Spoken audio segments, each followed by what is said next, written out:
Hello friends, hope आप सब अच्छे होंगे। आपका एक बार फिर से स्वागत है आपके अपने यूट्यूब चैनल एटेक्स हेल्पलाइन पर, और मैं आपका दोस्त और होस्ट मोहित गुप्ता।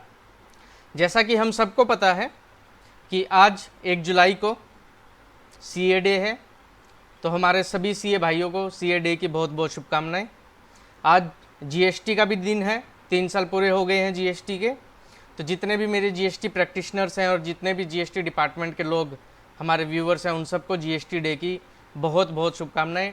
आज डॉक्टर्स डे भी है, और इस कोरोना की घड़ी में हमारे डॉक्टर्स का रोल बड़ा अहम है। और हमारे डॉक्टर भाइयों को भी, डॉक्टर भाई बहनों को भी इस डॉक्टर्स फाउंडेशन डे की बहुत बहुत शुभकामनाएं। फ्रेंड्स, आज हम डिस्कस करेंगे मेजरली 2 या 3 चीज़ों के ऊपर। पहला कि फाइनली जीएसटी में इंटरेस्ट लाइबिलिटी का क्या प्रोविज़न है फरवरी 20 से लेके जुलाई 20 तक का। दूसरा, जीएसटीआर 3B की फाइनल ड्यू डेट्स फरवरी 20 से लेके जुलाई 20 तक की क्या है। साथ के साथ अगर रिटर्न्स लेट हो जाती हैं तो उसके ऊपर लेट फीस का फाइनल प्रोविज़न क्या बनता है। इसके अलावा फ्रेंड्स, जो जीएसटी में बाकी रिटर्नें जाती हैं, जीएसटीआर 1 है, जीएसटीआर 04 है, सीएमपी 08 है, जीएसटीआर 5 है, 5A है, 6 है, 7 है, 8 है, बड़ी सारी जीएसटी की और भी रिटर्न्स जाती हैं। उन सब की ड्यू डेट्स हम देखेंगे कि फरवरी से लेके जुलाई तक की उनकी ड्यू डेट्स क्या है। अगर वो लेट हो जाती हैं तो उसके ऊपर इंटरेस्ट पेनल्टी का क्या प्रोविज़न है। साथ के साथ कुछ और पॉइंट्स पर भी हम डिस्कस करेंगे, जैसे टैक्स लायबिलिटी, जो बार बार टैक्स लायबिलिटी टर्म यूज़ हो रही है, उसका मतलब क्या है, इंटरेस्ट ग्रोस पे करना है या नेट पे करना। तो सबसे पहले फ्रेंड्स हम बात करते हैं इंटरेस्ट के ऊपर।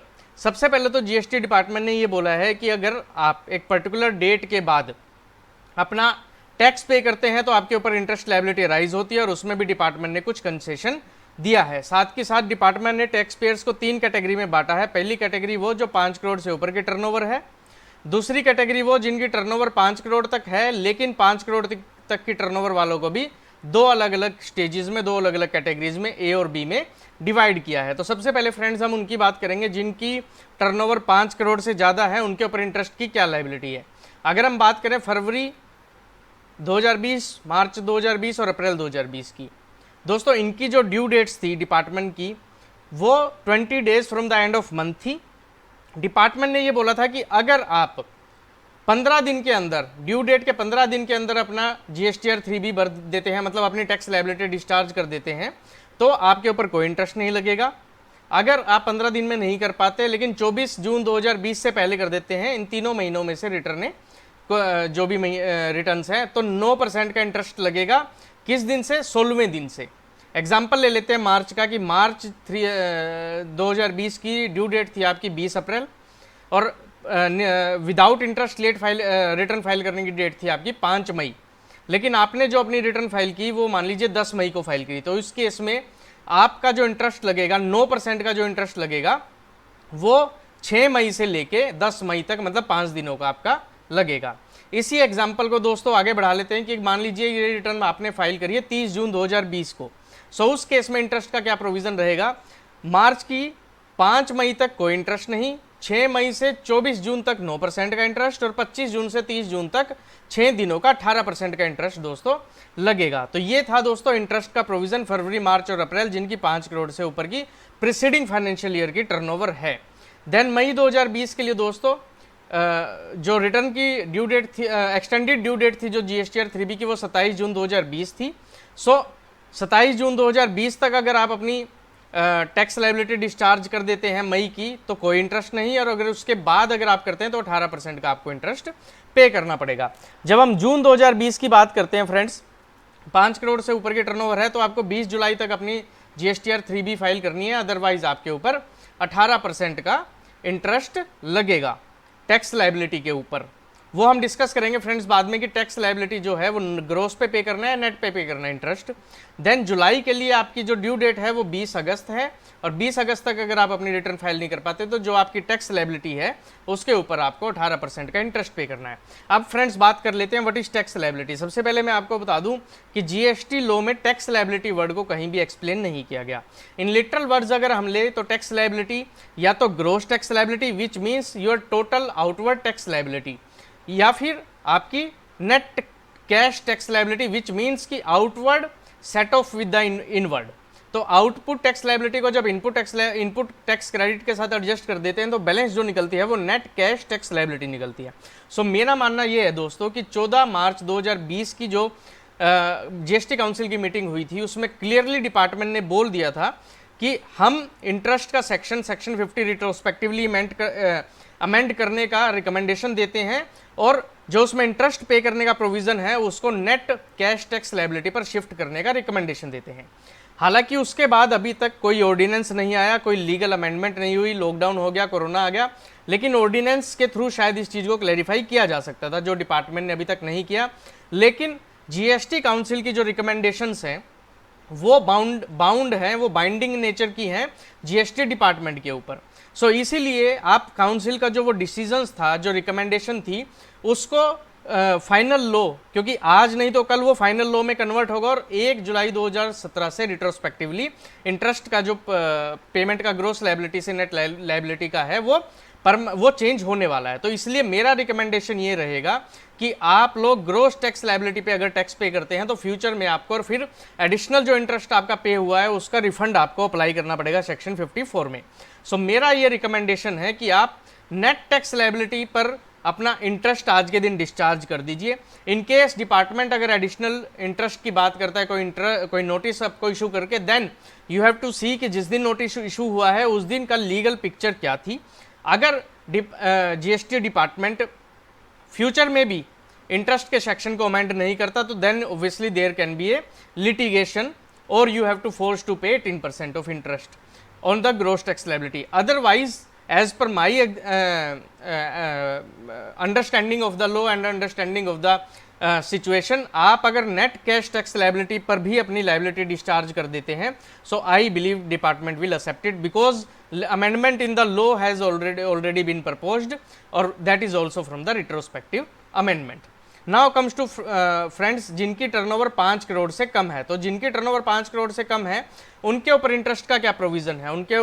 उनके उन स्टेट्स को सबसे पहली बात तो 2 अलग अलग कैटेगरीज में डिवाइड किया गया है।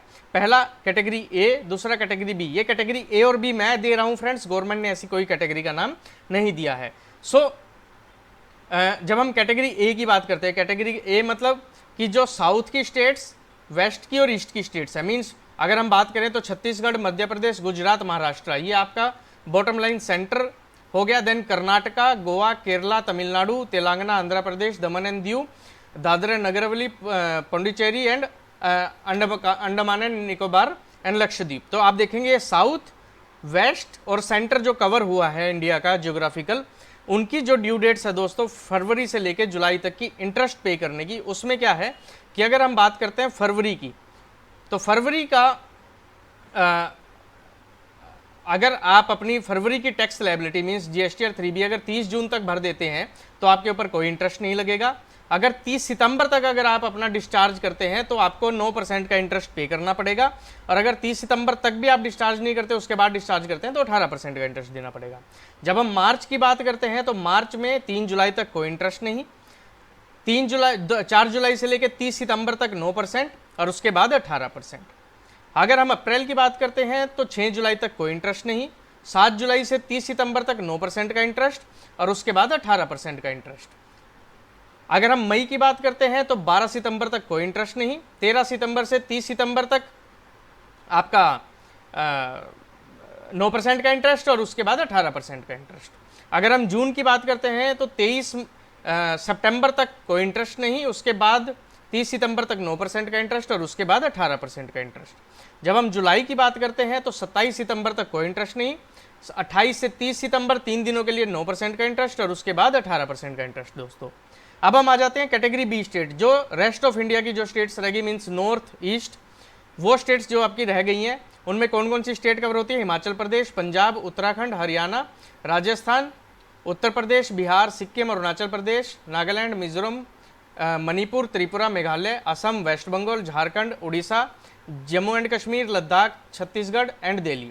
सो दोस्तों, इन स्टेट्स के लिए भी इंटरेस्ट का क्या प्रोविजन है फरवरी से लेकर जुलाई तक का, कि जो आपकी GSTR 3B की लेट फीस वेवर तक की ड्यू डेट जो अब बनाई है, मींस 30 जून फरवरी के लिए, 5 जुलाई मार्च के लिए, अप्रैल के लिए 9 जुलाई, मई के लिए 15 सितंबर, जून के लिए 25 सितंबर और जुलाई के लिए 29 सितंबर। इन डेट्स तक आपका कोई इंटरेस्ट नहीं रहेगा।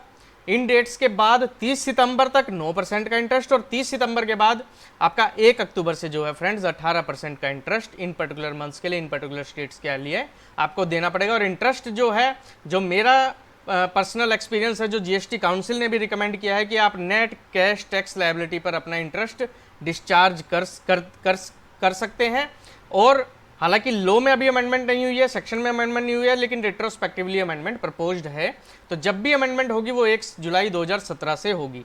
नेट कैश टैक्स लायबिलिटी पर आप अपना इंटरेस्ट आज के दिन डिस्चार्ज करके अपनी टैक्स लायबिलिटी दे सकते हैं। और इंटरेस्ट जो है वो स्लैब रेट के हिसाब से ही आपको पे करना है। मीन्स कि एक पर्टिकुलर डेट तक कुछ नहीं, उसके बाद 9% और उसके बाद 18%। ऐसा नहीं है कि 18% आपको स्टार्टिंग से लग जाएगा। तो फ्रेंड्स, ये था फरवरी से लेकर जुलाई तक का इंटरेस्ट पेमेंट का जो भी शेड्यूल है वो। अब हम आ जाते हैं दोस्तों GSTR 3B। डिपार्टमेंट ने बड़ी स्मार्टली GSTR 3B की कोई भी डेट एक्सटेंड नहीं की है। उन्होंने ये कहा है कि हम आपकी लेट फीस इस पर्टिकुलर डेट तक वेव ऑफ कर रहे हैं। तो इसका मतलब ये है दोस्तों कि अगर आप उस पर्टिकुलर डेट तक अपनी GSTR 3B फाइल नहीं करते तो जो आपकी लेट फीस की लायबिलिटी बनती है वो ओरिजिनल डेट से बनती है। सेकंड, डिपार्टमेंट ने आपको जैसा कि पता है कि 40th GST काउंसिल मीटिंग में कहा था कि हम जुलाई 17 से लेकर जनवरी 20 तक वालों के लिए वन टाइम स्कीम ला रहे हैं कि उनकी हम लेट फीस कंसेशनली माफ़ कर देंगे। मैक्सिमम लेट फीस उनकी 500 पर रिटर्न लगेगी। दूसरा, अगर टैक्स लायबिलिटी नहीं है तो लेट फीस आपकी लगेगी नहीं। उसी प्रोविज़न को एक्सटेंड करते हुए डिपार्टमेंट उसको लेके आया है अब जुलाई तक भी। फरवरी से लेकर जुलाई तक भी डिपार्टमेंट सेम प्रोविज़न को आपके लिए लेके आया है कि अगर आप अपनी GSTR 3B में आप अपनी GSTR 3B जो एक्सटेंडेड डिपार्टमेंट ने डेट बताई है लेट फीस वेवर करने की, तब तक फाइल कर देते हैं तो कोई दिक्कत नहीं है। और अगर उसके बाद फाइल करते हैं तो ये देखा जाएगा कि अगर रिटर्न में टैक्स लायबिलिटी है तो आपको late fee 50 rupees per day maximum up to 500 pay करना है। और अगर टैक्स लायबिलिटी नहीं है तो आपको कोई लेट फीस पे करने की ज़रूरत नहीं पड़ेगी।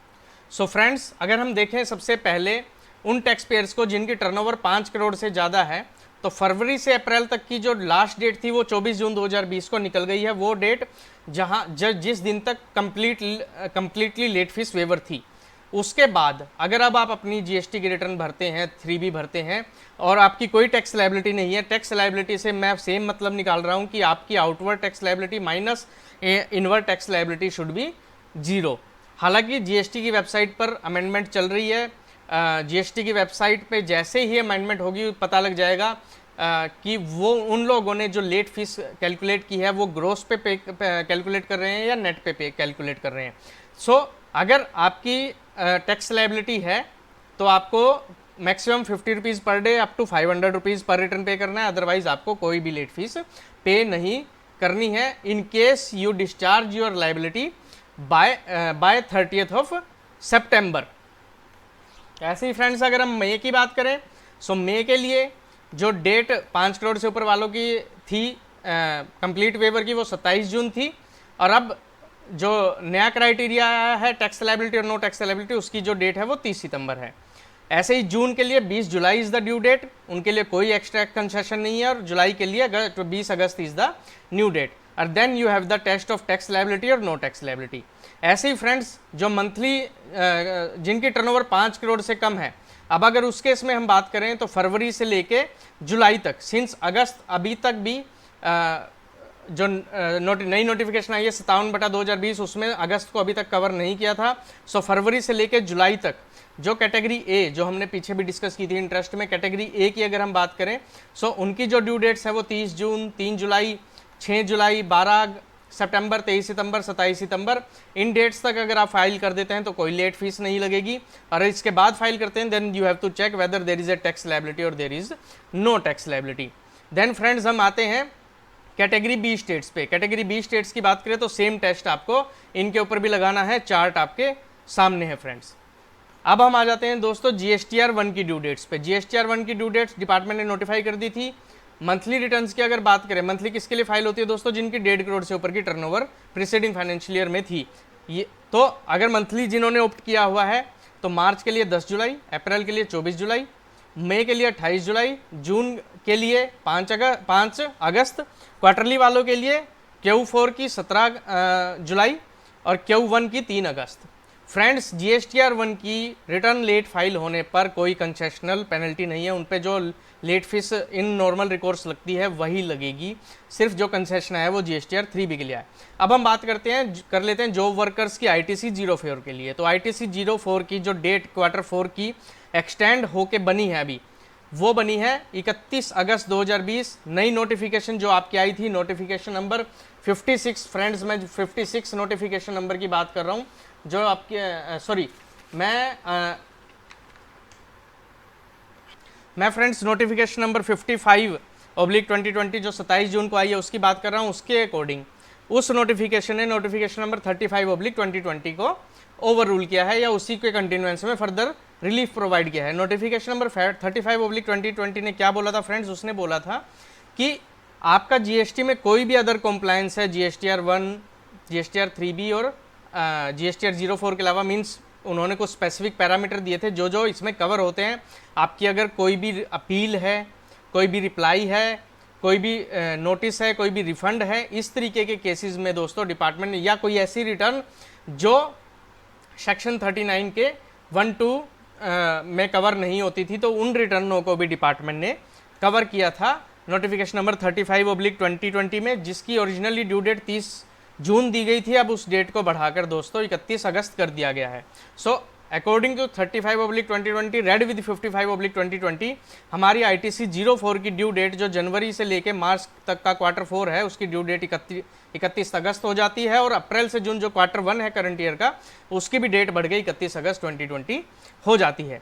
देन दोस्तों GSTR 04 की अगर हम बात करें कंपोजिशन स्कीम वालों के लिए, तो Q4 की डेट 15 जुलाई है 04 फाइल करने की, और जो अप्रैल से जून का CMP 08 पे करना है उसकी डेट अभी नोटिफाई नहीं हुई है। सो वी विल सी कि कब डेट उसकी नोटिफाई होगी। ओरिजिनली वो 18 जुलाई 2020 को बनती है। अब दोस्तों हम आ जाते हैं GSTR 05 के ऊपर, जो नॉन रेजिडेंट को फाइल करनी होती है। सो फरवरी से लेके जुलाई तक की दोस्तों इसकी डेट बढ़ के 31 अगस्त 2020 हो गई as per notification 35/2020 read with notification 55/2020। ऐसे ही दोस्तों GSTR 05A की डेट भी फरवरी से लेकर जुलाई तक की बढ़ गई 31 अगस्त 2020 हो गई है। जब हम ISD की रिटर्न्स की बात करते हैं GSTR 6 की, तो इसकी मार्च से लेकर जुलाई तक की डेट बढ़ गई 31 अगस्त 2020 हुई है।